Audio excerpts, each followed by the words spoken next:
Okay. Do you have? So you'll go back and forth to you too? Yeah, I mean, because okay. it's mainly you guys. So. Well, do we want to put the table? Yeah, that would be good.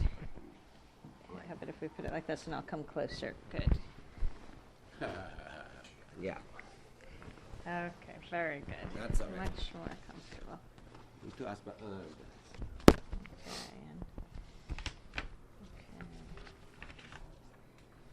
Okay. Radio semalam itu kemarin itu. Orangnya sama, maksudnya perusahaannya sama. Tapi ini lebih nasional lagi. And you pronounce it Pramoedya Ananta Toer? Pramoedya Ananta Toer. Okay, Ananta Toer. You don't have to try. Well, you're listening to Pacifica Radio's Democracy Now! I'm Amy Goodman, and I'm joined right now by one of the greatest writers of Indonesia, the fourth largest country in the world. He is Pramoedya Ananta Toer, author of many books. His latest is called The Mute's Soliloquy. Much of his writing has to do with being in exile or being imprisoned, because in fact, for a third of his life, he has been imprisoned. We welcome you to Democracy Now! Just to say welcome. Okay. We can edit. Okay. Ini kan seakan-akan ini live di radio. Jadi dia baru mengucapkan selamat datang di program radio ini. Yeah. And so I said welcome. Yeah.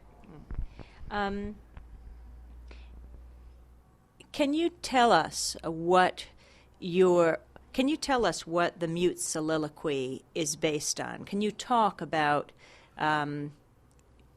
your exile in Budu Island? Buku The Mute Soliloquy atau dalam bahasa Indonesia nyanyi tunggal seorang bisu. Nyanyi sunyi seorang bisu. Berdasarkan apa? Dan tolong dijelaskan kehidupan Bapak selama di Pulau Buru. Buku itu adalah catatan-catatan pribadi sebetulnya. The Mute Soliloquy was composed from notes that I had made on the island. Yang semula ditulis untuk anak-anak saya sendiri, bukan untuk orang lain. These notes were in fact letters that I had written for my children, for no one else other than my children. Untuk memberikan kesaksian bahwa anak-anak saya itu pernah punya seorang ayah, yaitu saya itu. It was my way of showing my children, or hoping to show my children, that they once had a father. Catatan itu saya buat untuk menghadapi kemungkinan saya mati di sana, baik mati secara alami maupun dibunuh. I wrote them because I always thought that I could very well die on that island, either naturally or be murdered.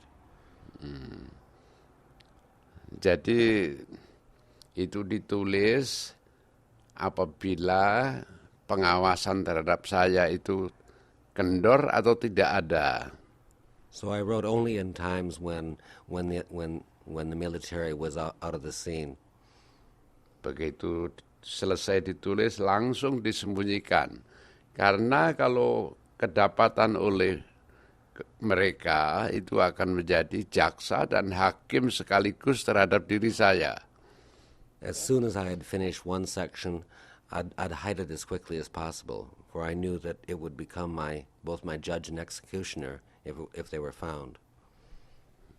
Jadi saya tidak pernah baca kembali. Begitu selesai disembunyikan, kalau sudah cukup banyak diselundupkan keluar. So I never had the chance to read them again. I hid them, and then whenever possible had them smuggled off the island. Why take the risk? Tapi mengapa ambil risiko? Risiko, yaitu semua kertas-kertas saya sudah sejak ditangkap dihancurkan semua. Well, ever since I was incarcerated, anything I wrote was destroyed. Tapi kenapa berani ambil risiko? Ya, semua itu harus ditempuh. Sebab kalau tidak, bukti-bukti yang historis akan hancur sama sekali, atau berarti tidak ada apa-apa. I felt that I had to put down in writing An historical record, make something so that the future generations would know. Artinya ya hidup saya tidak ada. Had I not been able to do that, or had I not done that at all, would have meant that I did not exist. Dan catatan-catatan ini belum pernah sampai ke tangan anak-anak saya. And as you probably know, these letters that I wrote were never sent actually to my children. They never read them. Why? How come your children never got them? Mengapa nggak pernah sampai di tangan anak? Tidak bisa lewat pos. Of course, I had no way of posting them. Everything, all mail on Buru Island was extremely censored. We were allowed only one postcard a month. Anything more than that was taken from us. So these were taken out by the Catholic priests. Semua yang surat yang keluar dari kamp Pulau Buru harus lewat sensor. Boleh atau tidak, sensor yang menentukan. Yeah. Anything that any written material had to be censored by the military authorities. Why were you imprisoned on Buru Island? Mengapa Bapak dibuang ke Pulau Buru? Sampai sekarang saya tidak tahu. Up to the present date, I still don't know why. Tidak pernah ada pengadilan. There was never a court. Tidak pernah ada tuduhan resmi. There was never a trial. There was never an official charge lodged against me. Tidak ada kesempatan untuk membela diri. And of course, no opportunity to ever defend myself. And how many years were you there? And how dan berapa tahun Bapak di dalam penjara atau di? 14 tahun 2 bulan. I was incarcerated for 14 years and 2 months, 10 of them on Buru Island. What kept you going? Kenapa atau bagaimana Bapak bisa bertahan? Apa yang memberikan semangat supaya bisa bertahan? Ya karena semua ketidakadilan harus dilawan dengan cara apapun yang mungkin harus ditempuh. I think it was my desire, my need to fight injustice that kept me going. Jadi yang membuat saya tetap hidup selain perlawanan dengan cara apapun juga kontrol internasional. I had to use any means possible, and for me, of course, writing as my trade, that was what I used. But I'm fortunate that we had the international community also looking after me. When were you first arrested in Indonesia? Pertama kali dipenjarakan di Indonesia kapan? Itu tahun 47 sampai akhir 49 oleh Belanda. Well, I was first arrested in 1947. I was held under the Dutch, or by the Dutch military authorities for 2 years. And then? Dan kemudian? Kemudian dalam orde lama yang karena menulis buku Wakio di Indonesia itu. The next time took place in 1959 after I had finished writing a book I called The Chinese in Indonesia. So that was under Sukarno. Jadi itu di bawah pemerintahan Soekarno. Di bawah pemerintahan Soekarno, tapi yang melakukan penahanan, penculikan segala angkatan darat. It was beneath the Sukarno presidency, but it was actually the army that kidnapped and detained me.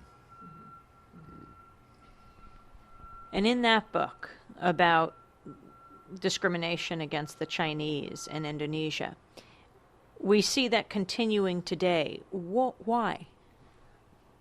Tadi kan Bapak ditahan karena menulis buku itu Wakyau di Indonesia. Tapi sampai sekarang juga ada diskriminasi terhadap orang Cina. Kenapa masih ada diskriminasi itu? Ya diskriminasi itu ada karena itu suatu permainan kekuasaan saja yang mencari kambing hitam. The discrimination you see today can be blamed on this. Sorry, I'm going to start over. The discrimination against the Chinese that you see today is a power play by the authorities. They're always looking for scapegoats. Ya, mahasiswa demonstrasi untuk menjatuhkan Harto, kekuasaan Harto menunggangi demonstrasi itu dengan kerusuhan-kerusuhan, terutama ditujukan pada minoritas Cina.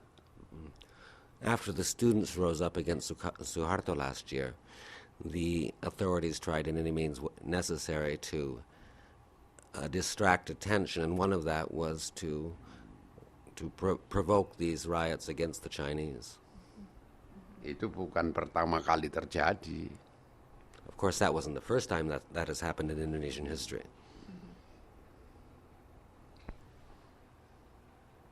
What is it playing on, though? What is that underlying feeling about Chinese and Indonesia? Tapi kok bisa terjadi begitu? Maksudnya orang begitu gampang dihasut. Ada apa sampai orang Indonesia bisa begitu? Itu militer menurunkan pasukan dan mengerahkan para militer untuk menyilahkan orang, menyerbu toko-toko, menangkapi orang-orang Tionghoa, membunuh, memperkosa. Well, last year it was the military behind it, or at least as I see, it was the military who brought in the troops, who then brought in the people, got them to burn the stores, to loot, and to rape. Di samping membunuhi mahasiswa yang berdemonstrasi. And this, of course, after they took to shooting and killing the students who were demonstrating.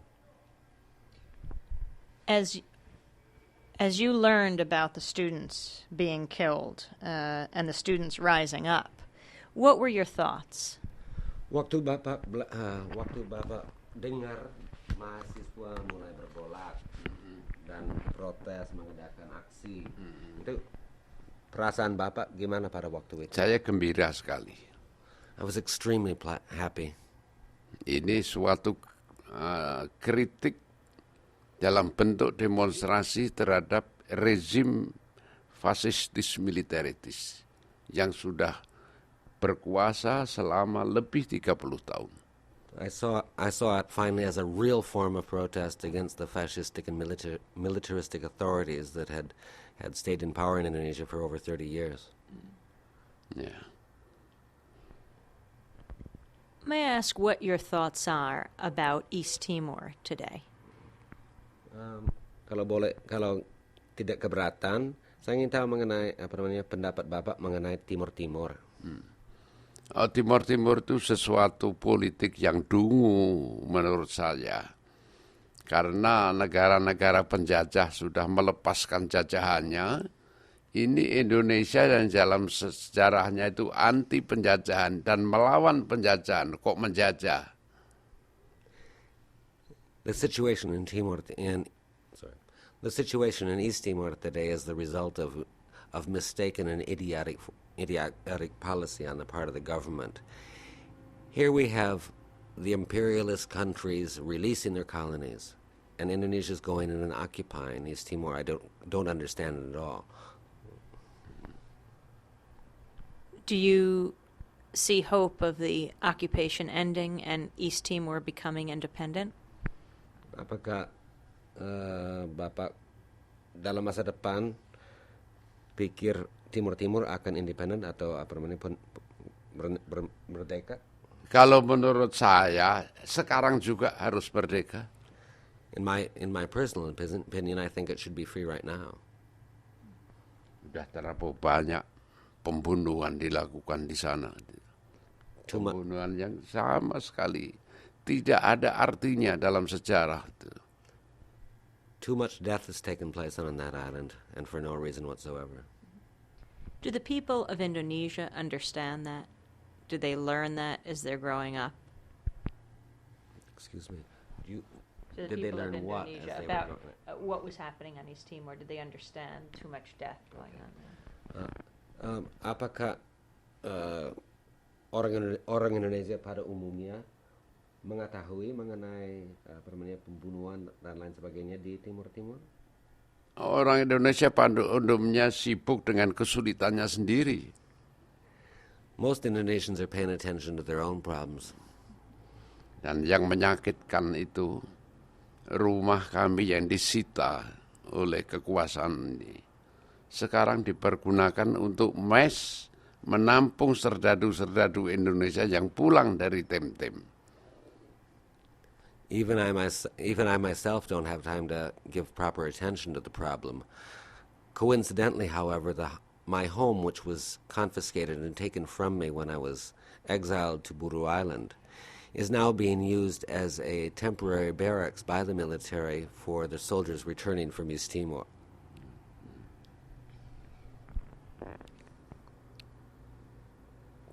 Why was Suharto able to remain in power for so long? And then my second question is, why is Habibie able to remain in power? Kenapa Pak Harto bisa tahan begitu lama dan kenapa Habibie masih bisa tahan? Ya, Soeharto bisa bertahan begitu lama karena dia menguntungkan kapital multinasional. Dia naiknya pun dibantu oleh kapital multinasional. I myself feel it's because he has the power of and has been working with multinational capitalists. Dan dia itu hanya herdernya kapital multinasional. He's just the gopher for multinational corporations. Ya, karena demonstrasi oleh mahasiswa, dia mengundurkan diri, tapi sebetulnya masih berkuasa. Yang formal berkuasa sekarang adalah Habibie, tapi itu satu garis saja sama. The students may have toppled Suharto and Habibie may have come to power, but Habibie is nothing more than a continuation of the same new order. Personalianya sama, birokrasinya sama, militernya ya sama, yaitu orang-orang Orba juga. The people, the bureaucracy, the administration, there's been no change so far.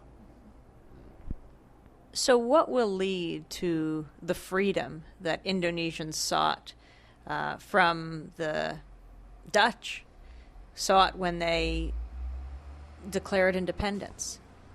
Dari waktu Indonesia kan berjuang untuk merdeka, mereka punya tujuan nasional, dan sampai sekarang belum tercapai itu. Apa yang bisa menuju membimbing supaya Indonesia bisa sampai ke itu, kembali ke tujuan itu? In 1949. Ya, revolusi Indonesia dulu mencita-citakan negara Indonesia yang merdeka, demokratis dan modern. Ternyata demokrasi tidak ada. Jangankan modern, makin lama makin primitif, kanibalisme. When we fought the Revolution of Independence, we'd always hoped for a free, democratic, and modern Indonesian society. But it seems as time goes on, it becomes less free, less democratic, and not at all modern. I mean, it looks like it's going towards a cannibalistic society. Ya, menurut saya, ya harapan saya ada pada generasi muda yang masih bersih dan lebih intelektual dari mereka semua itu. My only hope lies with the young Indonesians, the younger generation of the day. They're smarter than their parents were. They're not stained by the corruption that their parents were stained by. Dan karena sejarah modern Indonesia itu semua kemajuan itu dimotori oleh angkatan muda sejak tahun 16. If you know Indonesian history, you'll know that ever since 1916, with the birth of the nationalist movement, progress has always been in the hands of the youth. Ya, jadi saya juga berpihak pada angkatan muda. So I always give my support, always stand behind youth. Right. Let's see. What do I want to ask you? Youth. You've come here to the United States, which is the heart of multinational capital, as you say. What are your thoughts on that and on this place? Sekarang kan Bapak mengunjungi Amerika Serikat, pusat multinasional dan itu. Jadi kesan bagaimana sekarang lagi tinggal di sini? Ya, untuk saya datang ke Amerika merasa keluar sebagai pemenang terhadap kekuasaan fasistis militeristis itu. Dan di Amerika memang saya berada di tengah-tengah kekuasaan kapital multinasional. Tapi saya sebagai orang merdeka, bukan sebagai orang yang dirantai.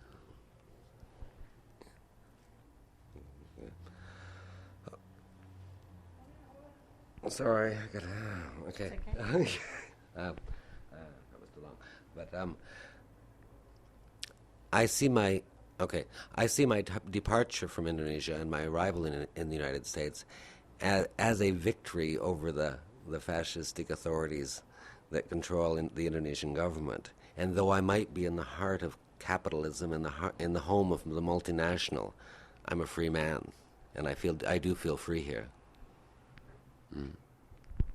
Is this your first time in the United States? Ini pertama kali ke Amerika, Pak? Yeah.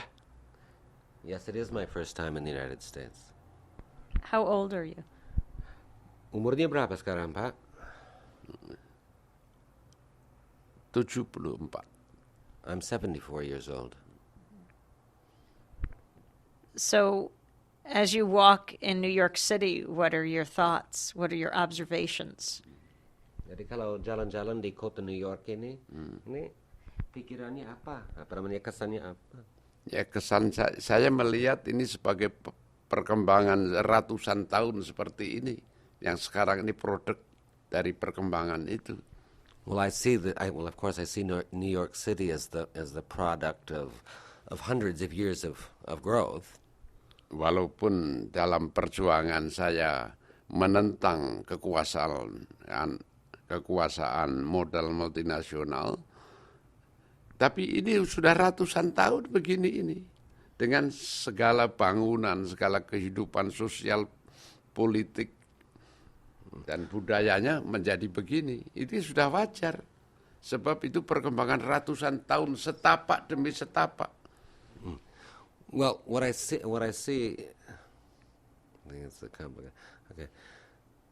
What I see in New York here is this, hundreds of years of development. Okay, this might be the home of capital, the home of multinationalism. But what I see today it's normal, but it's taken those hundreds of years to get that way. Indonesia is just at the beginning of this process. Adalah saya jadi orang dungu kalau mempunyai keinginan untuk mengubah Amerika, itu tidak mungkin itu. Ini perkembangan ratusan tahun.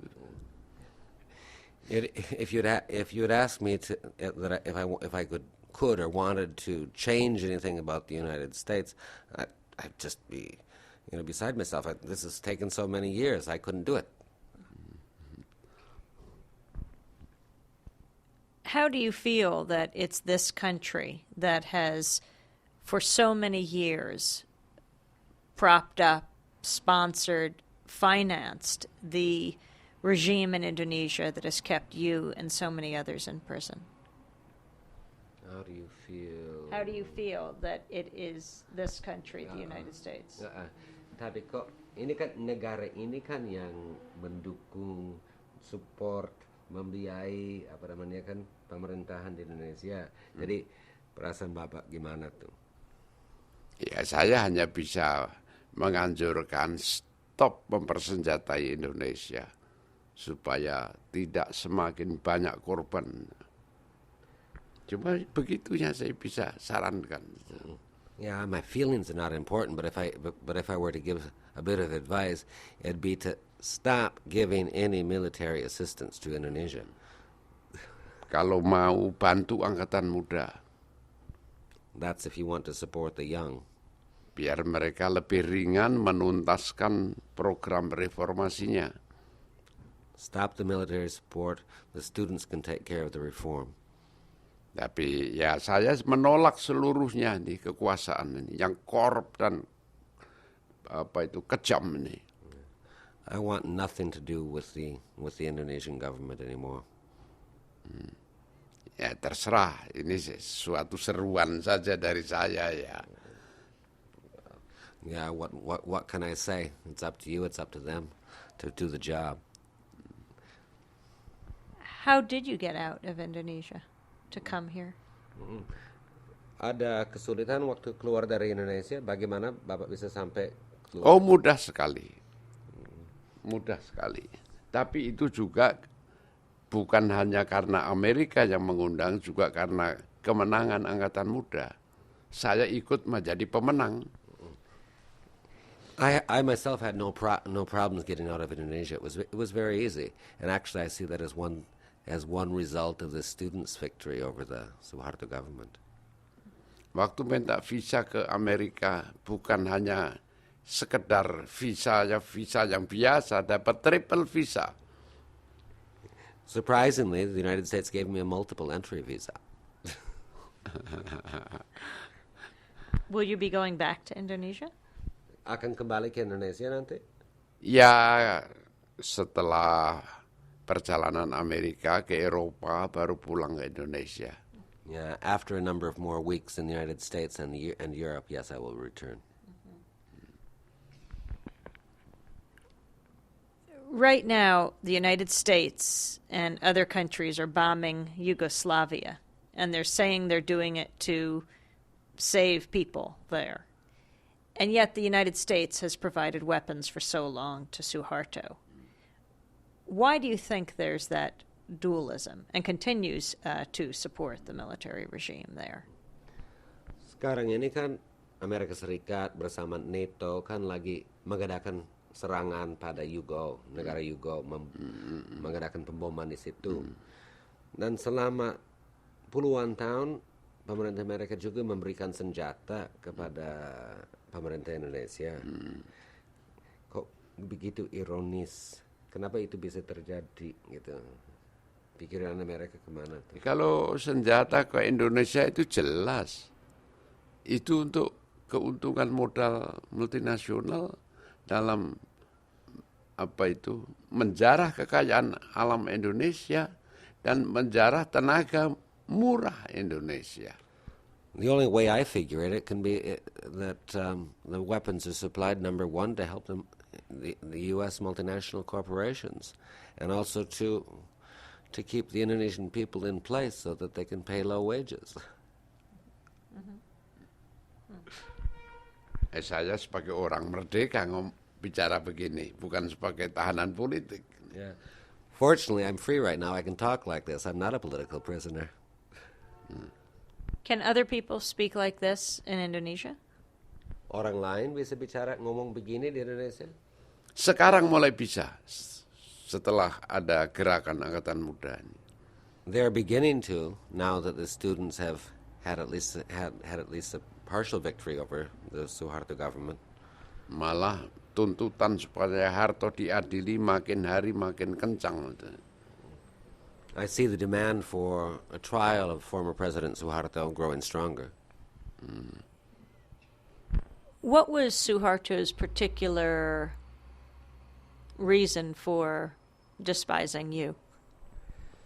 Kenapa Pak Harto begitu membenci Pramoedya?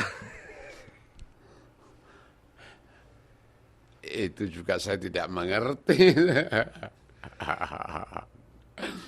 Yeah, I myself don't know. Semua saya punya dirampas oleh Harto. Semuanya. Bahkan penghidupan, artinya melalui pelarangan buku-buku saya. Naskah-naskah dihancurkan, disita. I don't understand it at all, and if you read in my book, you'll know that they took everything away from me. They destroyed my books. They took my house. They took my very life and exiled me to Buru Island. What was the worst part of imprisonment for you in all your years of imprisonment? What hurts the most? What makes it most difficult? Apa yang paling menyulitkan atau paling menyakitkan selama Pram di penjara? Itu penghancuran naskah-naskah saya yang belum pernah terbit itu. Yang saya tidak bisa memaafkan. For me, it was the memory of the destruction of my books and documents.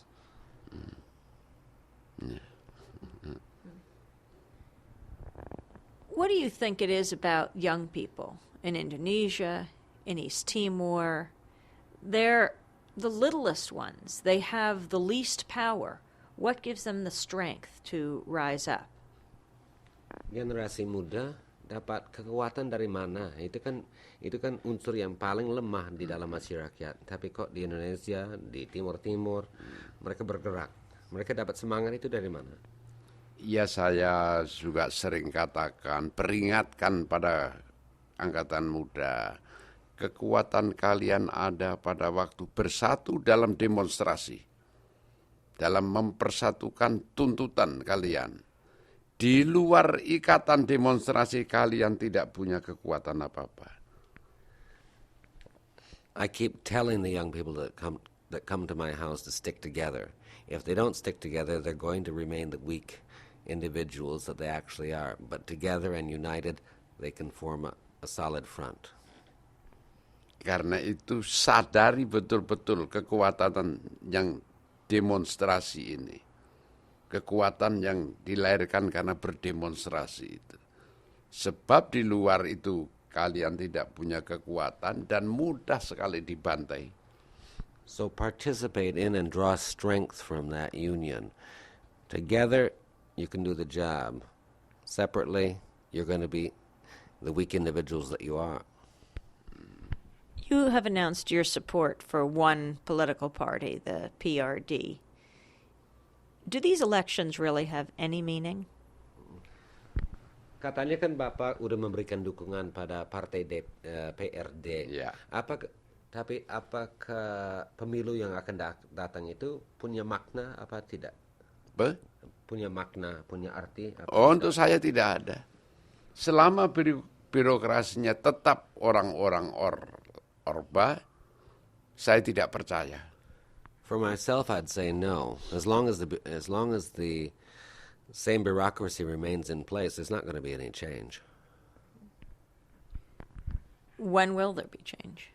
Jadi, kapan akan ada perubahan? Kapan akan ada perubahan? Ya, tergantung kemenangan angkatan muda. Well, that's going to depend on the young. Sebab yang lebih tua yang pernah berkuasa sama sekali tidak bisa dipercaya. Yeah. You just simply cannot trust the older generation anymore. So why should we trust what you're saying? Jadi, tapi minta dipercaya enggak? Kok kita bisa percaya pada Bapak? Siapa? Kan Bapak bilang enggak bisa percaya pada orang tua. Jadi apa bisa percaya pada Pramoedya? Saya kan angkatan muda. I'm still young, for God's sakes. I'm a member of the youth generation.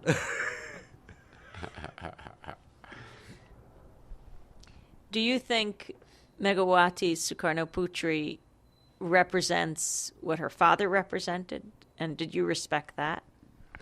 Apakah Megawati Soekarno-Putri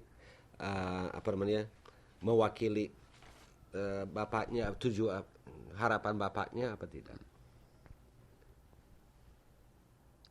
Dia orang orba juga.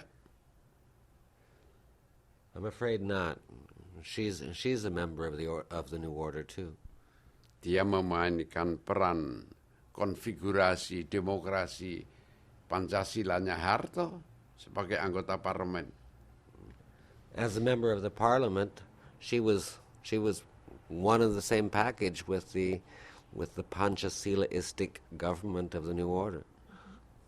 Dan sebagai anggota parlemen tidak pernah mengangkat soal pembantaian massal dan perampasan kebebasan massal pada masa dia hidup.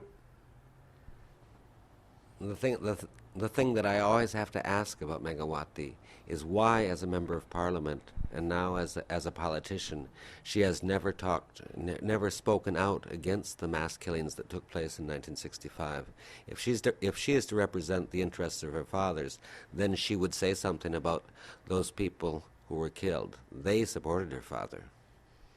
Jadi belum lagi prinsip politik, prinsip moral saja tidak punya di sini. Yeah. And if one's political principles are such, I just can't imagine what one's moral principles are.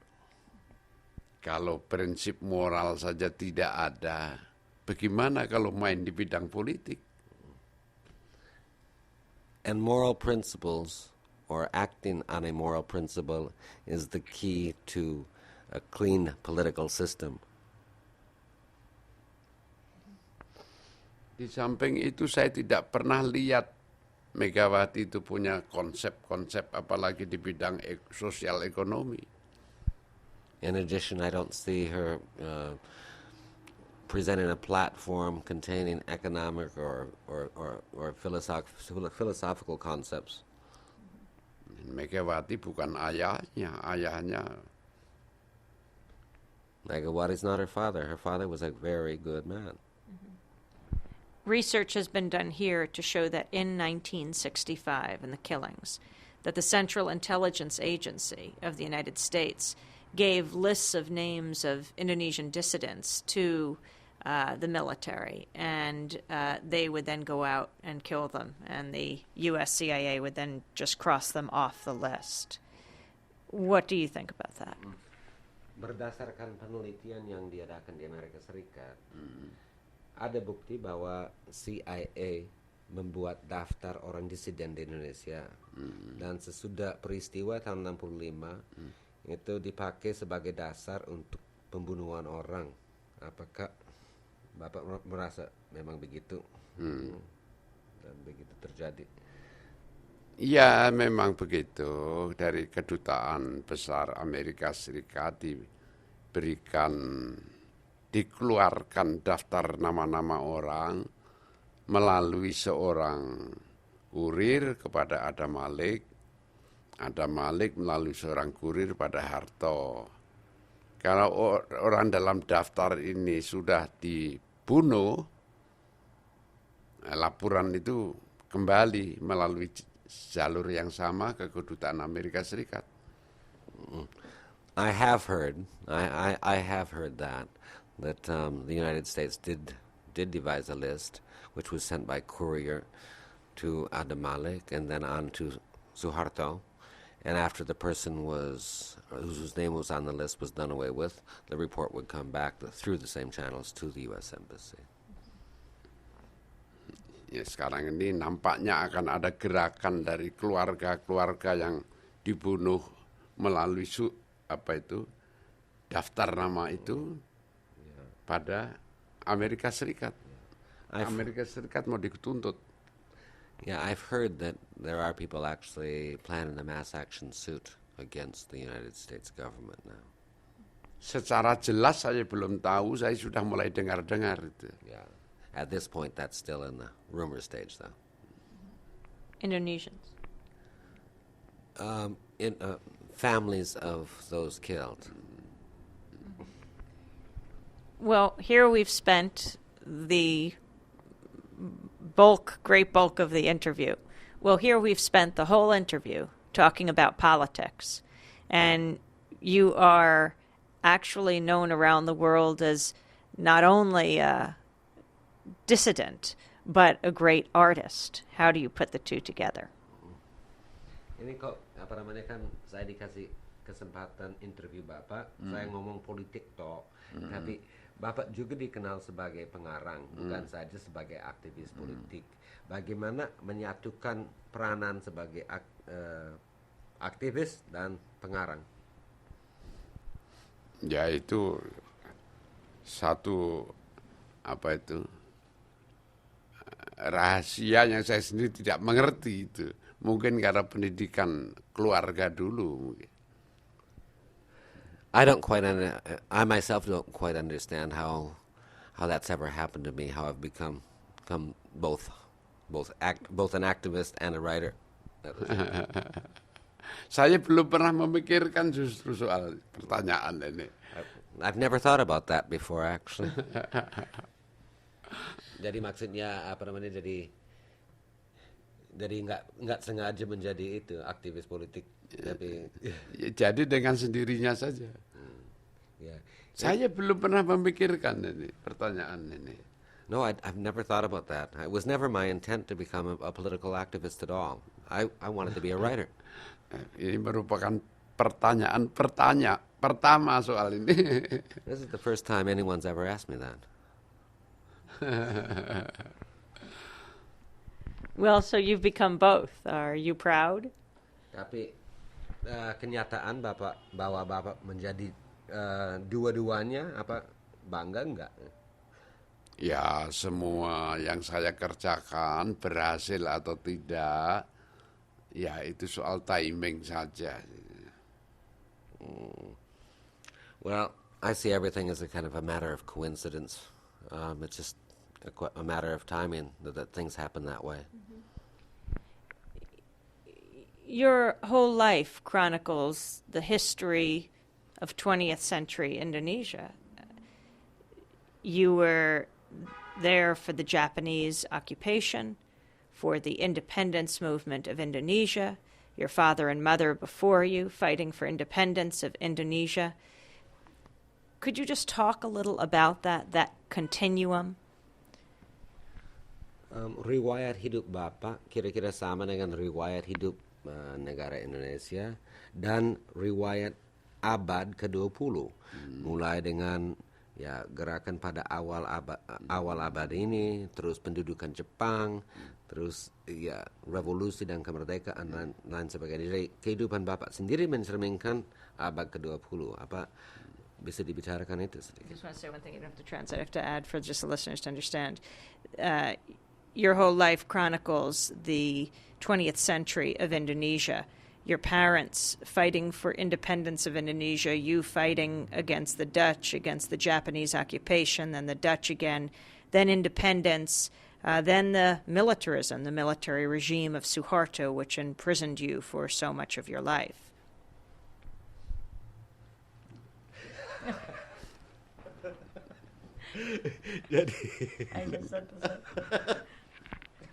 Jadi apa namanya, jadi seperti tadi dibilang kan, I just said the same thing. ya riwayat hidup Bapak kan mencerminkan ya garis. Jadi apa, tolong dibicarakan riwayat hidupmu, apakah memang begitu sejalan dengan abad ke-20? Ya memang ada juga sarjana yang mengatakan demikian, Theo mengatakan demikian juga. Ya, saya sebagai citra manusia Indonesia dan sebagainya, nampaknya saya bisa benarkan itu. A Dutch professor, Mr. Theo, once said the same thing. And thinking about it now, yeah, it does seem like my life does reflect the course of the 20th century. Sebab hidup saya itu isinya ya gerakan kemerdekaan, pendudukan Jepang, kemerdekaan, revolusi, mempertahankan kemerdekaan, terus sampai persoalan demokrasi, dari demokrasi barat ke demokrasi terpimpin, bubarnya demokrasi, naiknya militerisme, fasisme Harto, semua saya mengikuti itu. Yeah, just as you said, my life, starting with the nationalist movement up through the Japanese occupation, through the revolution, then the fight against the Dutch to keep the country, the independence, then the democracy of the 50s into the guided democracy of the early 60s, the fall of Sukarno, the rise of militarism. Yeah, I have seen it all. And is it going towards something good or not? I mean, you had the fight for independence, and the Dutch came back after the Japanese occupation. Then Suharto moved in with the militarism, as you said.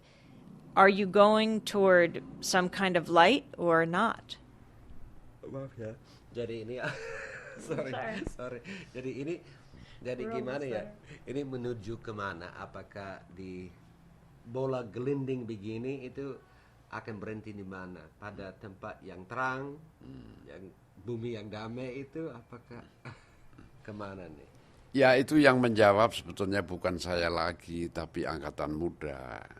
Kalau soal Indonesia ya. Again, if we're speaking about Indonesia, again I have to say, it's only the youth that are going to be able to give the answer to that question. Mereka yang menentukan hari depan Indonesia. Dan saya pesan, asal tidak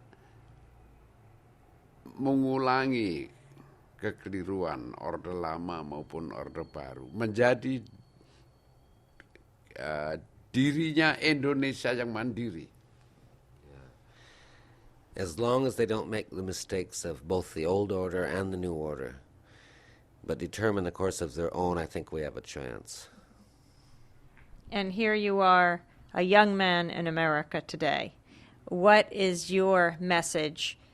I hear your message to the youth of Indonesia. What is your message to the youth of the United States as one young man to another? Jadi sekarang ini sebagai anak muda datang ke Amerika. Ya. Kan di Indonesia bicara sama anak muda. Sekarang bicara sama anak muda Amerika. Mau bilang apa pada mereka? Saya sudah berseru pada angkatan muda Amerika, bantu angkatan muda Indonesia. Kalian memiliki segala-galanya. Dan sudah memiliki segala-galanya. You have everything here. I say help your brothers and sisters in Indonesia.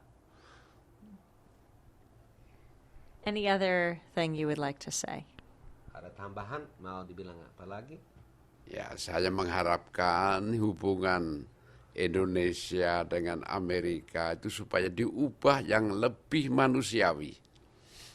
I hope that the relationship between the United States and Indonesia itself at the governmental level goes to a much more humanitarian plane. Saya harap Amerika berhenti membantu kekuatan-kekuatan yang destruktif.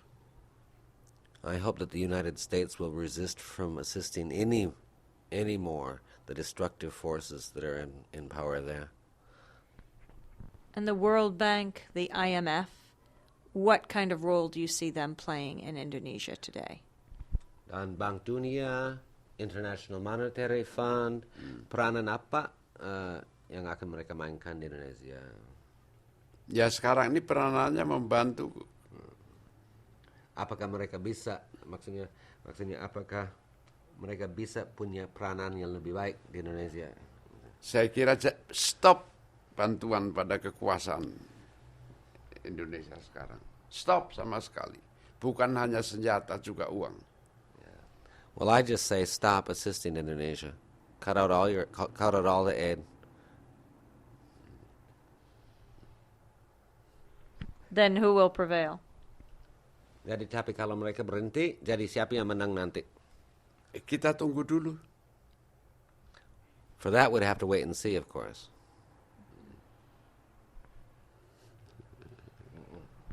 Well, I want to thank you very much for spending this time.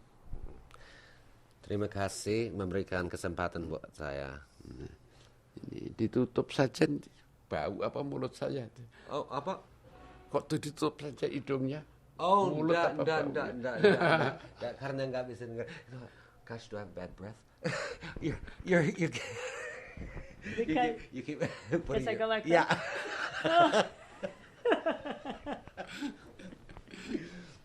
Any specific questions about the book? No. No. I was just afraid you had to leave at 4:30, but if I can ask a few questions, absolutely. Well, let me say very quickly. Okay. Sorry.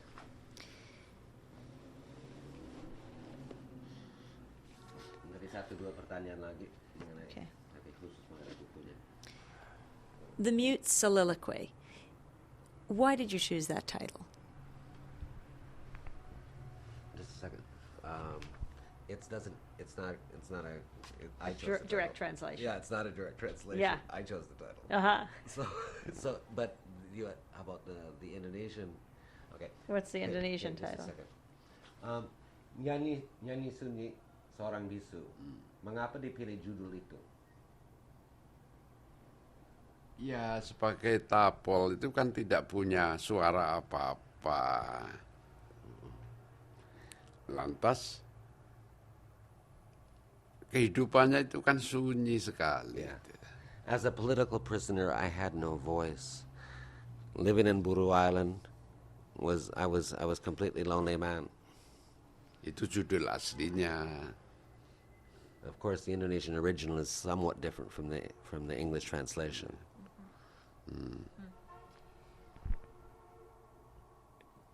Can you talk a little about you talked earlier about the structure of the book, the getting the letters out. This book comes out many years after the letters actually have come out.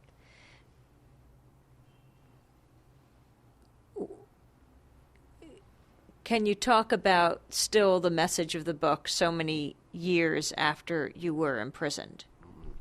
Buku ini kan keluar bertahun-tahun sesudah ditulis catatan ini.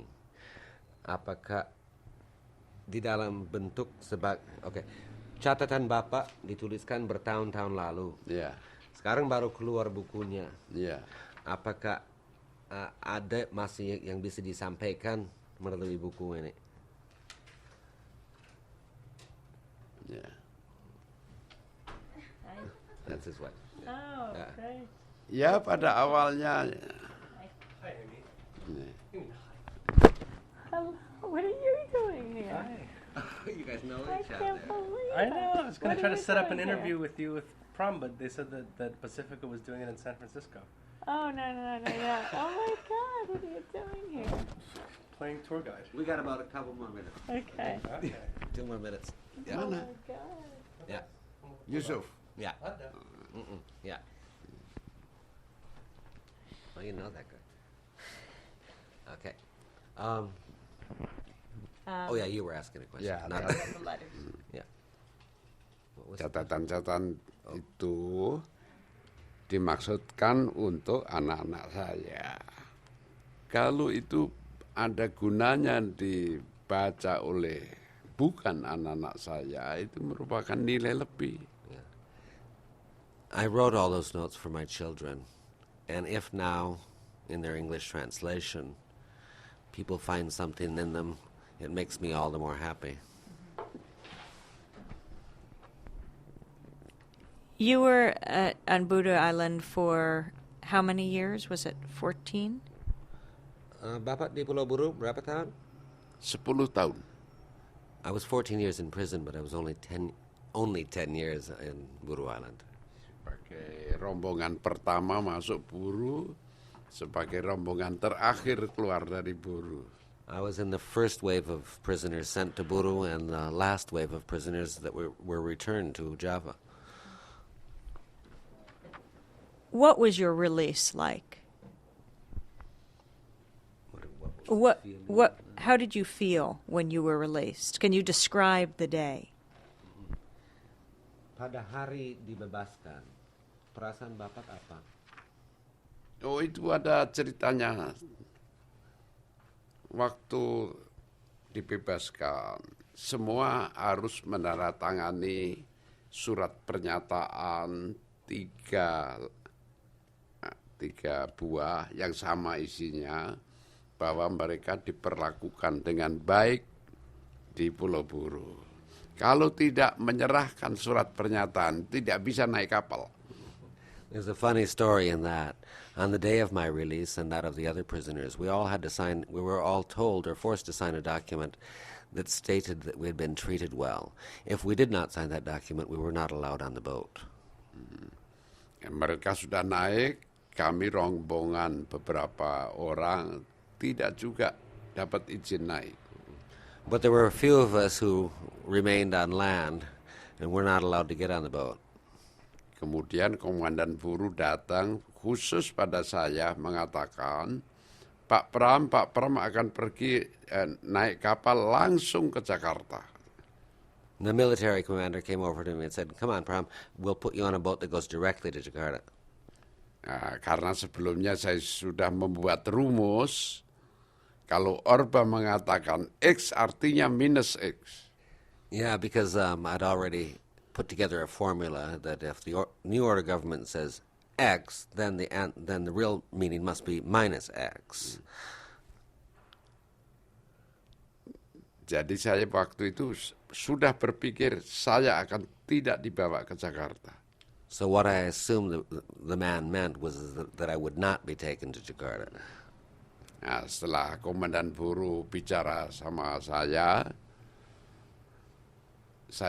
dengan rombongan boleh naik kapal berangkat.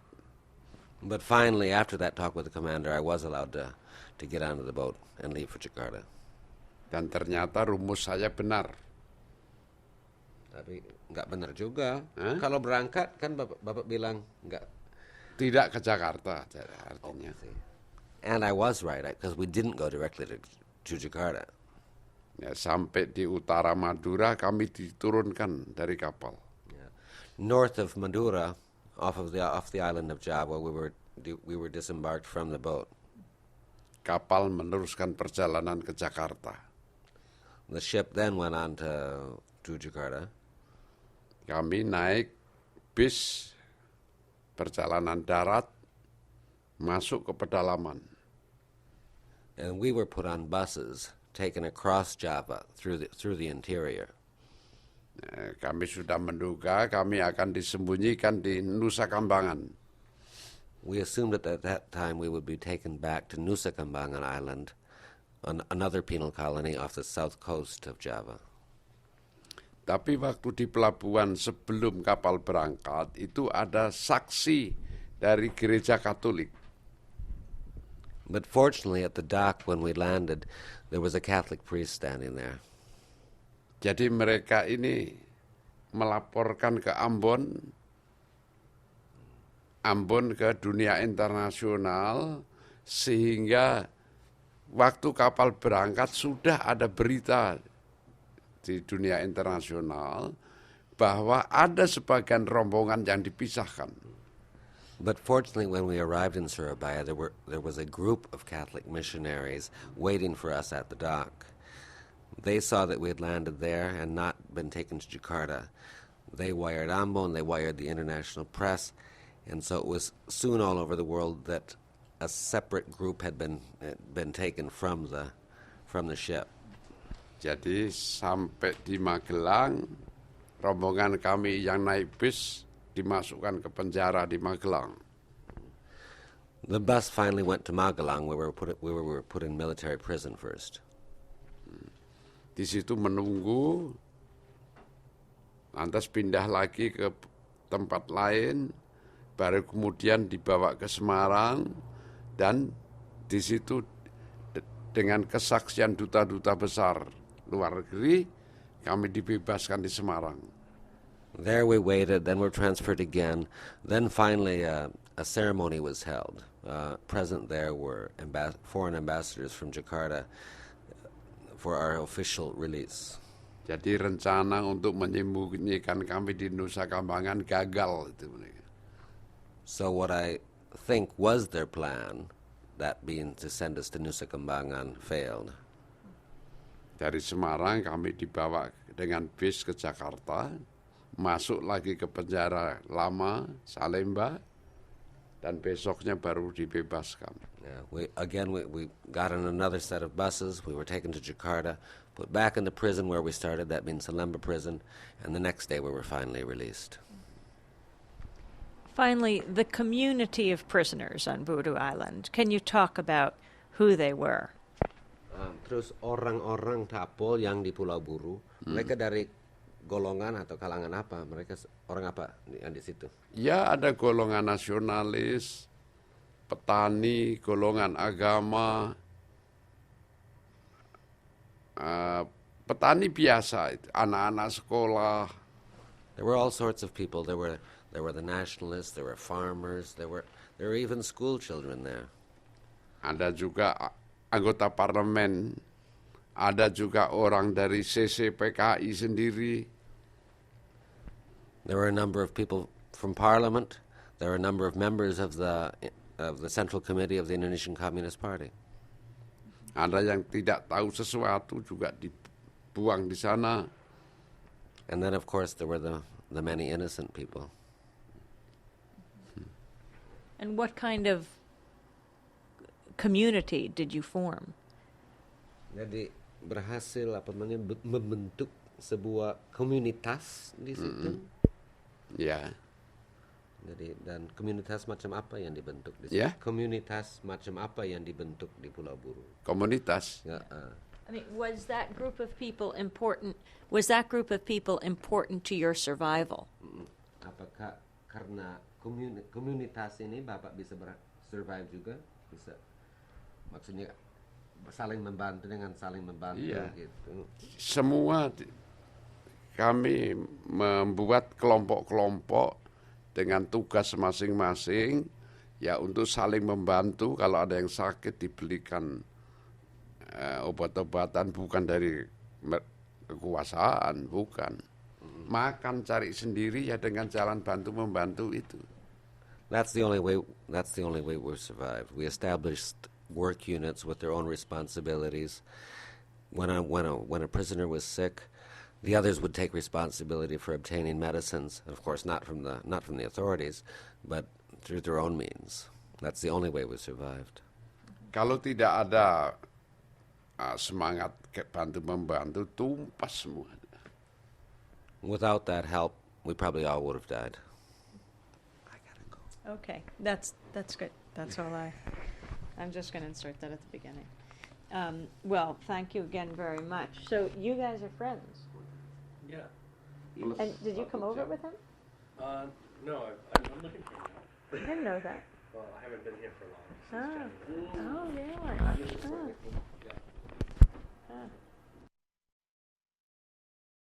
The newswires here are filled with descriptions of violence in Indonesia as ethnic violence between groups that simply can't get along. Is that how we should understand it? Berita-berita di sini menggambarkan kekerasan antara etnis, seolah-olah itu konflik antara etnis yang latar belakangnya panjang. Apakah kita semestinya percaya tafsiran seperti itu? Sebaiknya tidak dipercaya. It's better if we do not believe this. Ini permainan kekuasaan, ada konflik di antara elit saja. This is a game between the powerful, and it's actually a conflict between elites. Buktinya misalnya di Tuban itu ada kelenteng. Ada 2 sarjana Perancis menemukan di kelenteng itu cap kubilaikan dari abad 13. At Klenteng, 2 French historians discovered a marker from the 13th century. Artinya dalam abad 13 sampai abad 20 tidak ada konflik apa-apa antar etnis. This means that between the 13th century and the 20th century, there was never any conflict between ethnic groups. Waktu Soekarno memproklamasikan kemerdekaan Indonesia, semua menyambut dan bersatu. When Sukarno proclaimed Indonesian independence, all of the archipelago was united. Perpecahan etnis kok terjadi belakangan ini? How could it be that ethnic divisions happen only so recently? Itu berarti ada yang membuat dengan tujuan politis tertentu. This means there are people that are provoking this with particular political aims and interests. Yeah. And the last question on Timor, and that is, in East Timor, we see now the Indonesian military arming Timorese paramilitaries. Do you see parallels to other examples in Indonesian politics or history? yang terakhir, di Timur kita lihat ABRI memberikan senjata kepada para militer. For the Timorese, to kill the Timorese. Supaya orang Timur membunuh, saling membunuh. Apakah itu ada paralel dalam sejarah menurut pandangan Pak Pram? Ini semata-mata karena kebijaksanaan kanibalisme yang